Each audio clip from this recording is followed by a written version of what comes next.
جی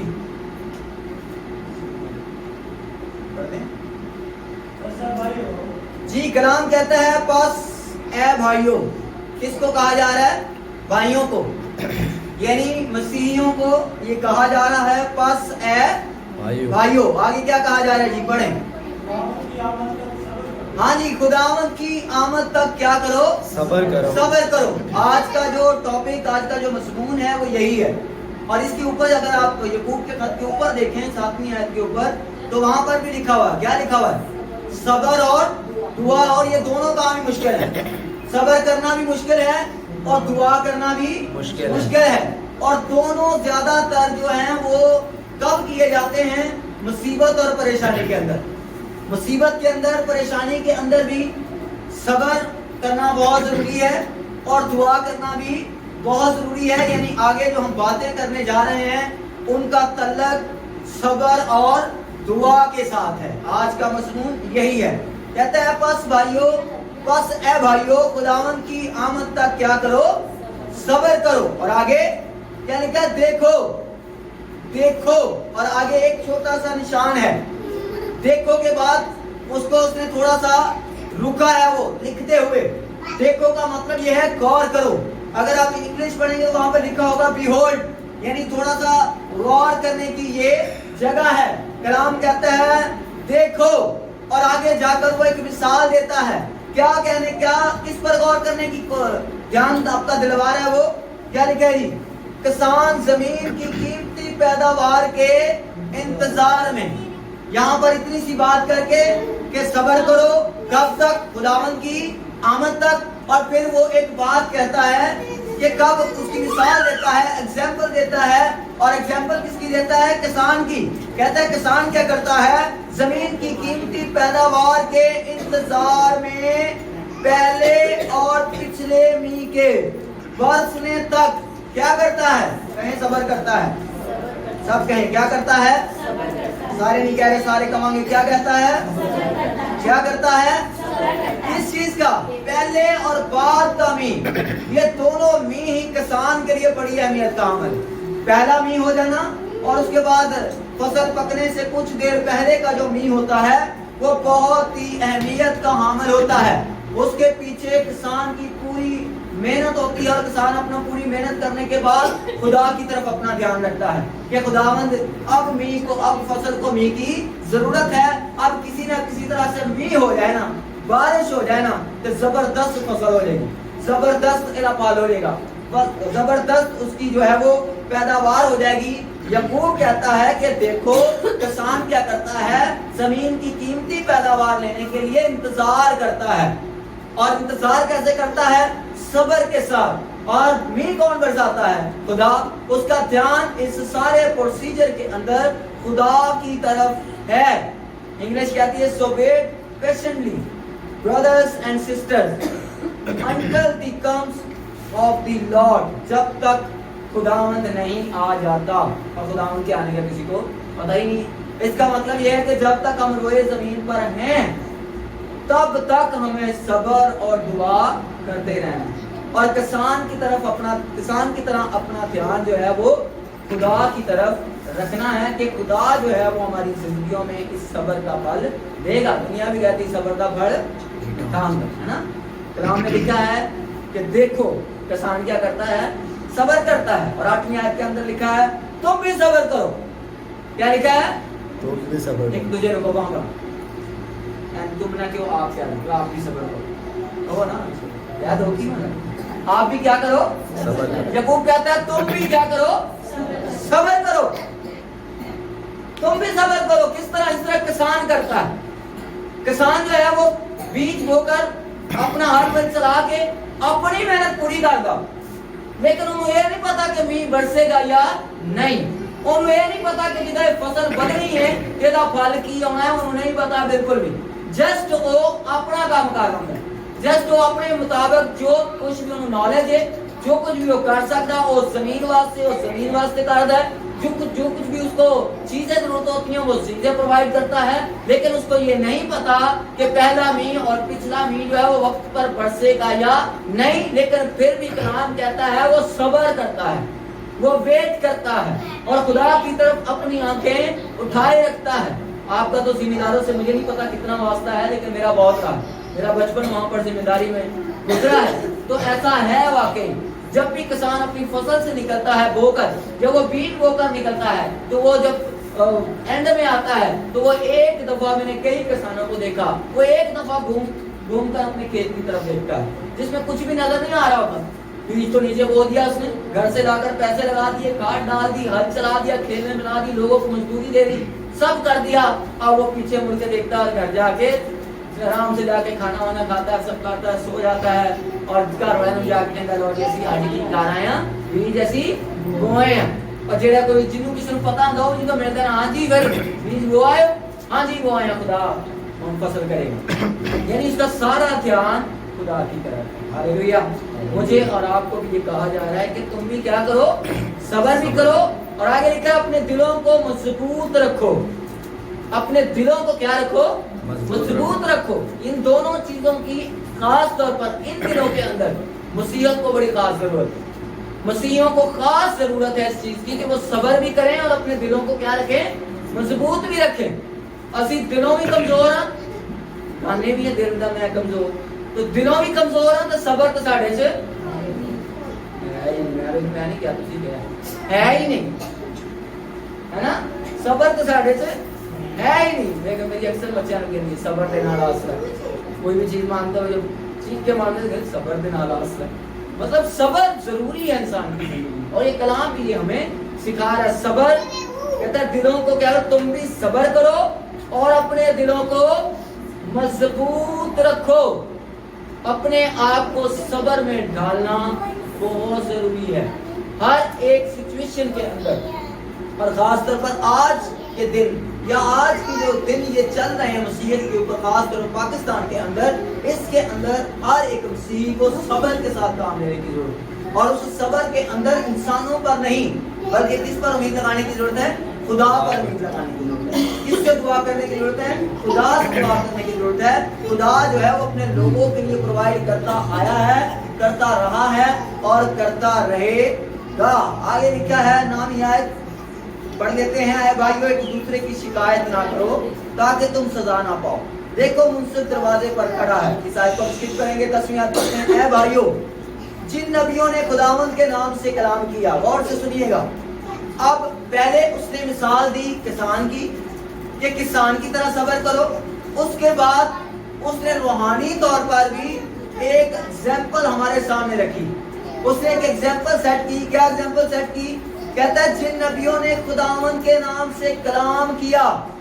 English کہتی ہے جو خداوند کے ریپرزینٹیٹیوز تھے، خداوند کے نمائندے تھے.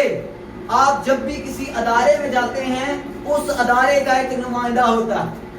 ٹھیک ہے، جب آپ کو کال کرتے ہیں کسی بھی جگہ پر، اگر سامنے والے کا نمبر بند ہوتا ہے تو سامنے سے جو آواز آتی ہے وہ جس سم پر آپ کال کر رہے ہوتے ہیں اس نمائندے کی ہوتی ہے. اور جب بولتے ہیں، جب کبھی کال کرتے ہیں تو اس وقت بھی کہا جاتا ہے کہ میں جیز کا نمائندہ ہوں، یعنی میں جیز کو ریپرزینٹ کر رہا ہوں، میں اس کا نمائندہ ہوں. یہاں پر کلام کہتا ہے کہ جو خدا کے نمائندے تھے، جو خدا کے نبی تھے، جو خدا کے کلام سنانے والے تھے، ان کے بارے میں بتایا گیا کہ ان کو دکھ اٹھانے اور صبر کرنے کا نمونہ سمجھو. کہتا ہے ان کی زندگی میں جو دکھ آئے ہیں اور اس دکھ کے اندر جو انہوں نے صبر کیا ہے اس کو نمونہ سمجھو. اس کو جو ہے سامنے دیکھ کر جب بھی کبھی دکھ آئے، جب بھی کبھی پریشانی آئے، جب بھی کبھی صبر کرنے کا وقت آئے تو کہتا ہے اس کے نبیوں کو یاد کرو جو اس کے نمائندے تھے، جو اس کا کلام سناتے تھے، جو اس کے نام سے کہلائے جاتے تھے. آج اگر مسیح کسی جگہ پر مشکل پریشانی کا شکار ہیں تو اس کی وجہ کیا ہے؟ اس کی وجہ ان کے نام کے ساتھ مسیح ہے. تو اگر آپ کے مسیح کو مصلوب کیا گیا تو آپ اور میں کیا سمجھتے ہیں کہ اگر ہمارے نام کے سامنے مسیح آئے گا تو کیا ہم بڑے سکھ میں زندگی گزاریں گے؟ ایسا ہو نہیں سکتا. کلام کہتا ہے ان نبیوں کو، ان ریپرزینٹیٹیو کو، ان کو نمائندوں کو یاد رکھو، ان نبیوں کو یاد رکھو جو خدا کا کلام پہنچانے کے لیے آئے، خدا کا میسج لے کر آئے، خدا کی طرف سے آئے، لوگوں نے ان کو دکھ دیا اور اس دکھ کے اندر انہوں نے کیا کیا جی؟ صبر کیا. سب کہیں گے ہاللیلویا. اس دکھ کے اندر انہوں نے کیا کیا؟ صبر کیا. کیا خداوند کے نام سے کلام کیا. ان کو دکھ اٹھانے اور صبر کرنے کا نمونہ سمجھو.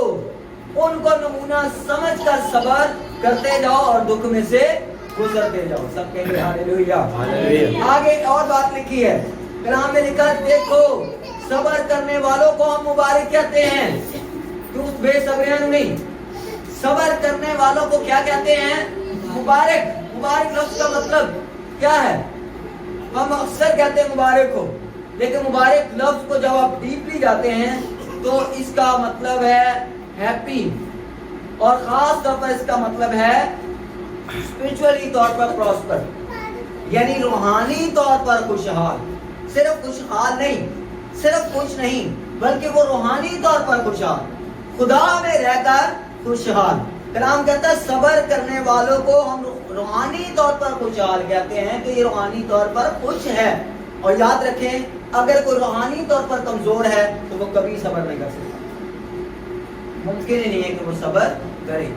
جتنے بھی بے صبرے لوگ آپ کو نظر آئیں گے ان کے اندر روحانیت نہیں ہے, یہ زیرو ہے, پکی بات ہے. کیونکہ صبر کا تعلق روحانیت کے ساتھ. نبیوں کے اندر روحانیت تھی, نبیوں کے اندر خدا کا کلام تھا, نبیوں کے اندر خدا کا پاک روح تھا جو ان کو اندر سے صبر کرنے کے لیے کہتا تھا. آپ نے دیکھا, آپ نے نبیوں کو دیکھ لیں یا آپ رسولوں کو دیکھ لیں, کتنے ہی رسول آپ کو نظر آتے ہیں مار کھاتے ہوئے. آپ دیکھیں پولس و سلاس کو, کیا کر رہے تھے وہ, کیا قصور تھا ان کا, کیا کون سی بات انہوں نے کی تھی؟ انہوں نے ایک ہی تو کام کیا تھا کہ ایک لڑکی میں سے ایک جو ہے غیر پین روح نکالی تھی, یعنی بدروح اس میں سے نکالی تھی, اور یہی ان کا قصور بن گیا اور ان کو ڈنڈے کھانے پڑے, ان پر حملہ ہو گیا, ان کو عدالت میں لے جایا گیا, عدالت نے پکڑ کر ان پر کیس کر دیا, اور کیس کرنے کے بعد ان کو کیا کر دیا؟ اندر بند کر دیا. اور صرف اندر بند نہیں کیا بلکہ کلام میں لکھا ہے کہ ان کے ہاتھ پیر میں بیڑیاں تھی. قصور کیا تھا ان کا؟ قصور تو صرف یہی تھا کہ وہ روحانی تھے, قصور تو یہی تھا کہ وہ لوگوں کی بھلائی کے لیے کام کر رہے تھے, قصور تو ان کا یہی تھا کہ وہ خداوند یسوع مسیح کے نمائندے تھے. بیٹا اسپیکر گر جائے گا, نمائندے تھے, ٹھیک ہے. تو اس لیے ان کو جیل میں ڈالا گیا, اس لیے ان پر تشدد ہوا. اور کلام کہتا ہے آدھی رات کے وقت وہ کیا کر رہے تھے؟ کیا کر رہے تھے بتائیں؟ پریس کلب تے احتجاج کرن دے سی کہ سانو بے قصور ماریا گیا. نہیں, یہ ٹھیک ہے, کسی حد تک ٹھیک ہے, یہ کسی حد تک ٹھیک ہے, سیاسی طور پر ٹھیک ہے. جو ہمارے لوگ ہیں اس طرح کے, جو نمائندے ہمارے لیڈرز ہیں اس طرح کی فیلڈ کے اندر ہیں, ان کا یہ کام ہے. لیکن میں بات کر رہا ہوں روحانی طور پر, جو روحانی طور پر لوگ ہیں ان کا کیا رویہ؟ کلام میں لکھا ہے وہ آدھی رات کے قریب کیا کر رہے تھے؟ دعا کر رہے تھے. اوپر کیا لکھا ہے؟ صبر اور دعا. اس گرد کے اندر کلام میں لکھا ان کے کپڑے تک پھاڑ دیے گئے اور ان کو بیت لگائے گئے. صرف ڈنڈا نہیں, بیت ایک خاص قسم کا ایک ڈنڈا ہوتا ہے جس سے مارا جاتا ہے, وہ خاص بنایا اس کام کے لیے جاتا ہے. ہم تو جب محلے میں لڑائی دیکھتے ہیں تو وہ تو کوئی بھی ڈنڈا اٹھا لیتے ہیں مارنے کے لیے, لیکن نہیں, بیت لفظ جب آتا ہے تو اس کا مطلب ہے وہ خاص قسم کا وہ ڈنڈا ہوتا ہے جس سے وہ رکھا اس لیے جاتا ہے کہ یہ کسی کو مارا جائے. تو ان کو بیت لگائے گئے, ان کو ان کے کپڑے تک پھاڑے گئے. لیکن کلام کہتا ہے وہ آدھی رات کے قریب کیا کر رہے تھے؟ دعا کر رہے. پھر کیا ہوا؟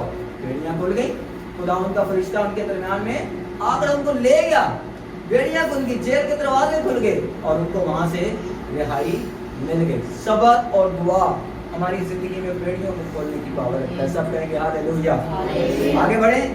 دیکھو صبر کرنے والوں کو مبارک کہتے ہیں. اور آگے ایک شخص کا اس نے ذکر کیا, تم نے ایوب کے صبر کا حال تو سنا ہی ہے. یعقوب کہتا ہے کہ تم نے ایوب کے صبر کا حال. اس کا مطلب یہ ہے کہ یعقوب کو ایوب کی زندگی کے بارے میں پتا ہے. ہم صبر کیوں نہیں کر پاتے یا ہم مصیبت کے اندر ہم سے دعا کیوں نہیں ہوتی؟ کیونکہ ہمیں پرانے نبیوں کا یا ان کی ہسٹری کا پتہ ہی نہیں, کیونکہ ہم نے کلام پڑھتے نہیں, ہم کلام کو سنتے نہیں, ہمیں اس کے بارے میں نالج نہیں ہے. لیکن یعقوب کہتا ہے کہ تم نے یعقوب کے صبر کا حال تو سنا ہی ہے.